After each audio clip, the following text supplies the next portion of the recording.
All right, sports fans, how's everybody out there doing? William Martin coming at you one more time here on YouTube with another edition of the 300 Pounds of Sports Knowledge Podcast. Now, last week, the Chicago Bears named Ryan Poles as their new general manager, which was soon after followed by the announcement of Matt Eberflus as the franchise's new head coach. Eberflus is the 18th head coach in the franchise history of the Bears, and he will be looking to once again make Chicago into a consistent contender. Now, the Bears have not made the playoffs in consecutive seasons since 2006, and they only have three playoff appearances since 2010. Now, Eberflus is a defensive coach, and I'm surprised that the Bears hired him just due to the fact that they invested so much in quarterback Justin Fields, and I expected him to go for more of an offensive-minded coach. But the thing is, let's not forget the Bears traded up in the first round last year to get Fields. I know it was a different front office and a different head coach, but nonetheless, Chicago gave up multiple picks last year. They also are going to be without several picks this year as a result of moving up to select Fields. And you really want to go out there and not only get the most out of Fields, but you want to put the right people around him. Now, Eberflus spent the last 4 years as a defensive coordinator of the Colts, and he does inherit a defense which was sixth in the NFL this season in yards allowed. Now, historically, the Bears have never been an organization that has been known for their stellar quarterback play. But to me, I think they needed to hire a head coach that was going to develop Fields.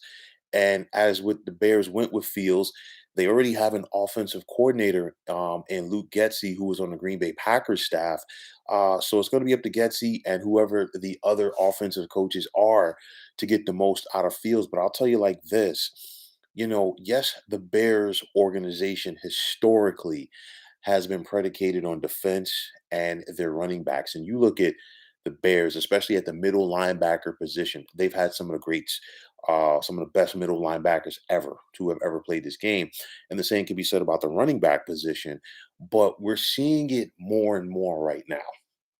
If you don't have your situation at quarterback under wraps. And I mean, you have to have yourself a solid quarterback who's not going to go only go out there and win games, but he's also going to elevate and make the people around him better. You need that stud at the quarterback position. And if you don't have that, it is really going to hinder what you can and cannot do, especially in the postseason. And we're seeing that more in this particular postseason.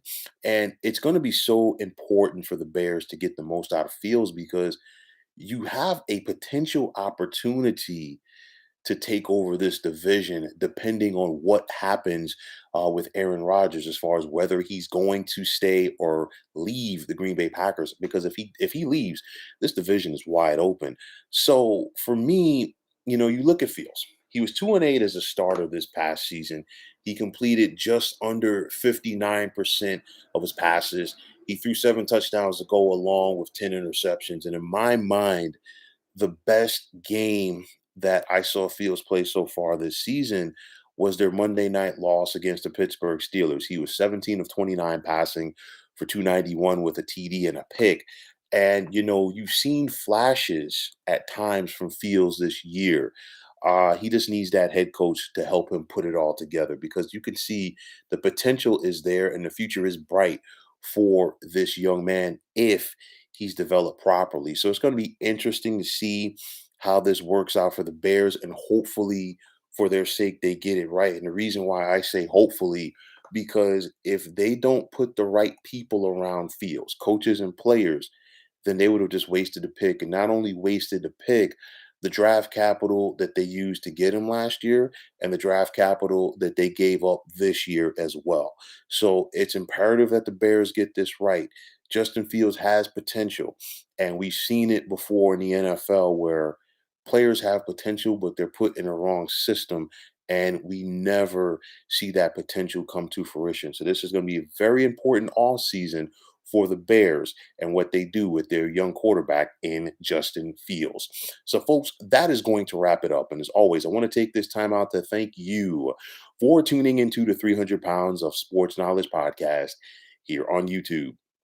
I want to take the time out to thank all of you fine folks out there for tuning in. And if you have not already, please feel free to subscribe to this channel. Now, if you're on Twitter, please feel free to follow me at 300 Pounds of Sports. And like I always say, if you follow me, it will be my pleasure to follow you right back. There's also the sports discussion group on Facebook at the Sports Depot 365. You can check it out. Drop a line and be a part of one of the better sports debating sites going on social media. So, once again, fine folks, my name is William Martin. I'm signing off, saying take care and have yourselves a wonderful day.